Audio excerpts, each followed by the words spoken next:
the new Netflix film, The White Tiger, which follows an ambitious Indian driver as he works to break himself from his life of servitude to a life of prosperity and wealth. The film was directed by Ramin Bahrani, and I'm so sorry about the names I'm about to butcher from the cast. The film stars Adarsh Gourav, Rajkummar Rao, and Priyanka Chopra, also known as the wife of Nick Jonas. So Darius, what'd you think of The White Tiger?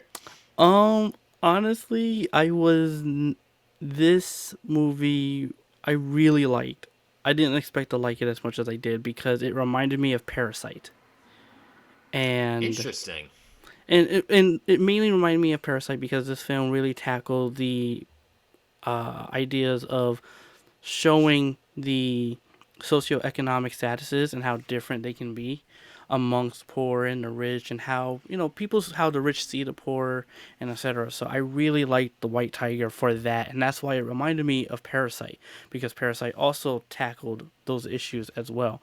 I mean, Did you Parasite like was Parasite? Because I you love said it Parasite. reminded you of Parasite. You love Parasite. I Okay, yeah. Because you To said it me, I reminded me. think that Because you was like said a you weren't flawless sure. movie.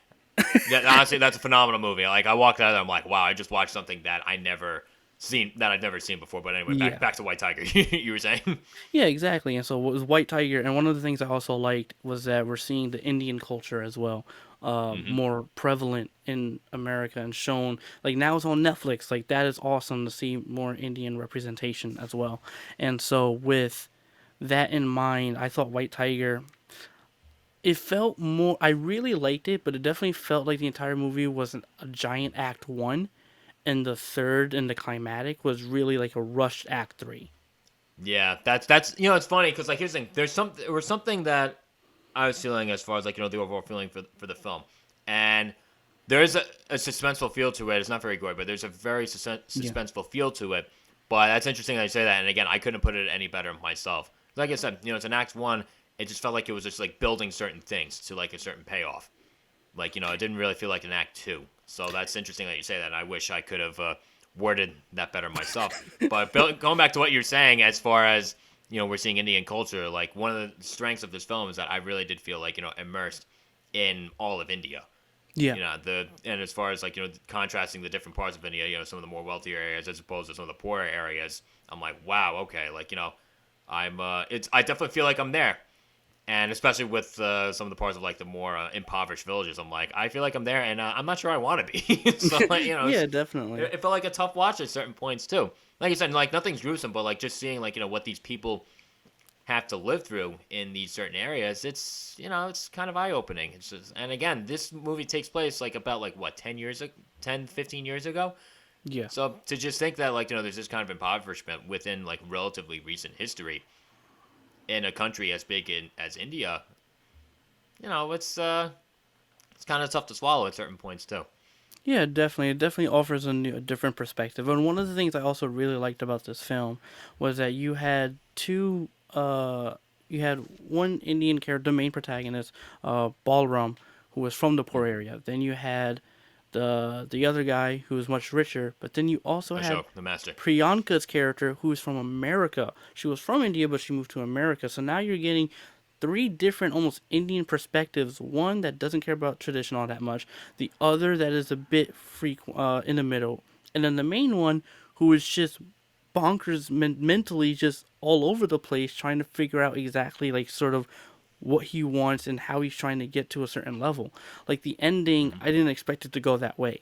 Like that tossed me in for the loop, but also because the ending just felt so immediate, that's why to me it felt like a giant act one, and the end was a rushed act three, because the pacing in the act three, the really felt a bit off. Like they were really Mm-hmm. trying to. It's like at certain points they were trying to get to the point, but then they kept dragging out certain sections where it's like, okay, we get it. We don't need to see too much of that. But again, this Yeah. film really wanted to put you in India, put you in the rich, the poor, that sort of thing, and I really like that.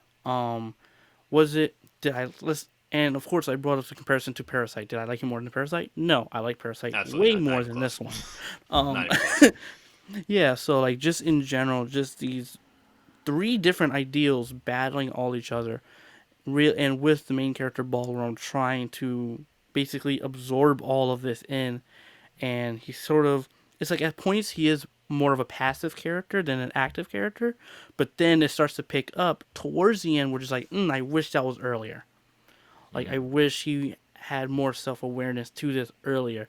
But again, the premise of this film is to build this character in a sense where he's absorbing all this information. He doesn't know exactly what to do with it just yet. He's just on it for the ride, you know. And then to at a certain point he starts to become a bit more active, and then all of a sudden they crank it up to 380 and it's like, "Oh, okay. Yeah. All You know, right." it's funny too. It's funny too because like here's the thing, he's like at his core is this like sweet like mild mannered guy, Yeah. but the characters like this guy Balram as far as like and the masters really that he's working with and like how they bounce off each other, you kind of notice the impact or really the influence that they have on him. You see how he Yep. changes like as he starts to get like a bit more I guess prosperity or really a bit more influence himself. Like he kind of climbs up, in the quote unquote, caste system there too, right? Like the societal caste system there as well. And you see like, how he treats certain people once that starts to happen Mhm. as well. So that's very interesting too. And even just like, who he is as opposed to like, the main master that he really serves and has the most contact with. Their relationship I thought was very intriguing to watch because I'm thinking to myself like, oh man, like, I can't believe like, he would do that to him, but I'm like, oh wow, like, maybe he's not such like a bad guy. So that constant back and forth is like, whether or not Balram, should do something to screw this guy over or like, shouldn't. Yeah. It's like a tennis match going back and forth. I'm like, he should should he though? It was it was just really Exactly. It's it like, was yeah, I very want to intriguing to do it, watch them but go back and forth, to watch that dynamic, to watch that watch that dynamic is what I meant to say. Watch them go back and forth with each other.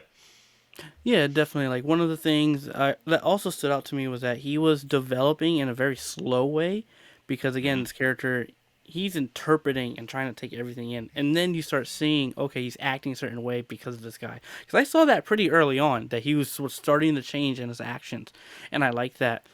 But then again, at certain points, it's like, okay, this is dragging a bit too long. We get it. Hmm. Let's try to get back on track. Like I said, I think the pacing of this film is probably going to be the weakest point, because this is an extremely and we talked about Justice League being 4 hours long, and how is it engrossing and enticing enough. This film took me out of the experience quite a few times, where I did have to look at my phone. I'm like, oh my god, I'm only 35 minutes in. I'm only an Yeah. hour in. Oh Jesus. Yeah, I feel um, like the movie's about just like a tiny bit over 2 hours. I think it's like 2 hours, 5 minutes long. It probably could have been a bit shorter. There are certain threads that I felt like could have maybe been afforded to be cut. And it's yeah, funny. It's definitely. something else I just thought of too.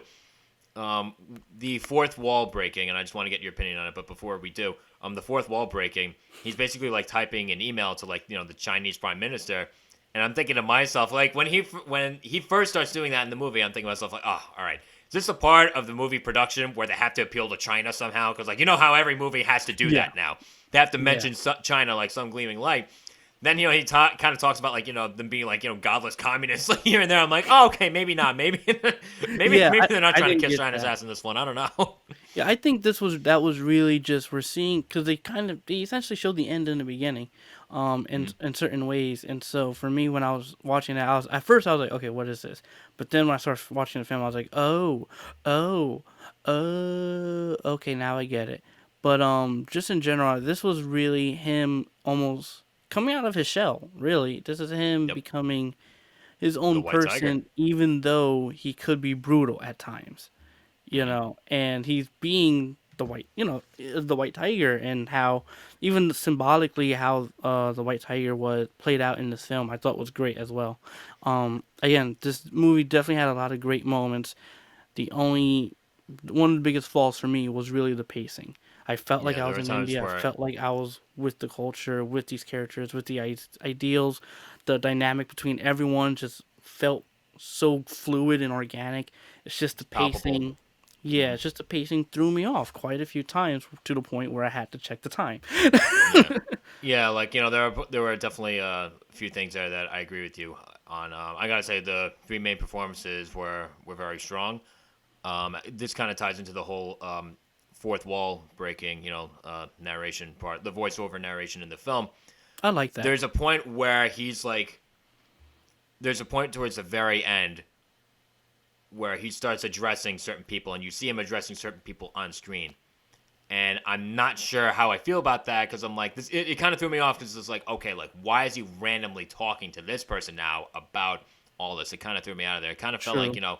it felt like a cheap copy of like what they did at the end of Goodfellas. Like, no, I'm not spoiling it. The movie's 31 years old. If you haven't seen Goodfellas, get out of the rock that you're living under. But in Goodfellas, you notice that like, there's Henry Hill's voiceover narration going on through the entire movie, and you don't see him talking to us. Then, like, out of nowhere, like at the final court scene, like he comes and he addresses us and he talks right directly to us. Like it was like that sudden Yeah. switch between like this voice that seemed to be like out of the world of the film going into that court scene where he's like in the film and he's talking to us from the world of the film.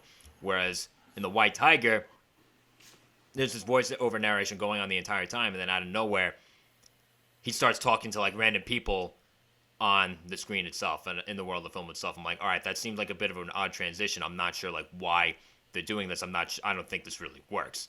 But even then, just like a Yeah. minor, that was just like a minor kink. And again, I agree with your point. Like, there are certain times where the movie felt like, a tiny bit slow. Felt a tiny Yeah. bit slow. But overall, I did very Well, I much mean, enjoy. I think they did the narration aspect mainly because of how they edited this. Like they showed a good chunk of some of the end in the beginning, and you're like, okay, where's this going? So I think the narration definitely helped in a lot of ways for that and explaining, and they did try to do something different.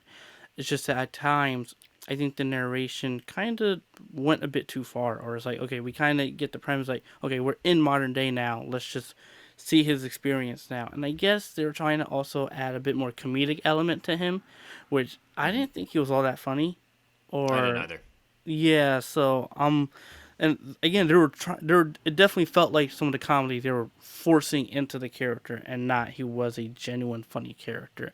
He was just someone who just was trying to get by, trying wanting to move up, wanting to serve his masters, and then all of a sudden he's like, okay, I'm gonna have to start switching things up now. Mhm. Yeah. So Yeah. So, all right. So, what did all of you think of the White Tiger?